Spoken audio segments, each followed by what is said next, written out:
नमस्कार मंडळी, शुभ सकाळ. आज आपण ब्लाऊजच्या गळ्याला गोट कसा बनवायचा हे पाहणार आहोत. सर्वप्रथम आपण 1 इंचाच्या क्रॉस पट्ट्या कापून घेणार आहोत.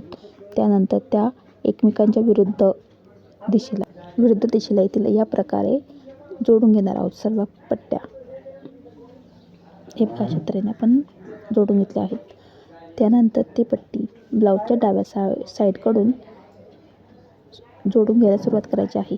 त्यानंतर जोडताना थोडंसं किंचितसं खेचून घ्यायचं आहे, जेणेकरून ब्लाऊजचे शोल्डर उतरणार नाहीत.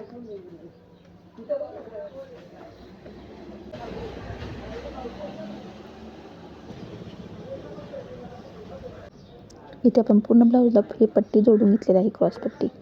त्यानंतर पूर्ण एकदम छोटीशी गोट येईल या प्रकारे आतमध्ये फोल्ड झाली पाहिजे. इथे बघा, आपण शेवटी एकदम पाव इंच कपडा ठेवून पूर्ण फिनिशिंगने फोल्ड करत आहोत. हा बघा शेवटी आतमधून लुक कसा वाटतोय तो. पूर्ण फिनिशिंग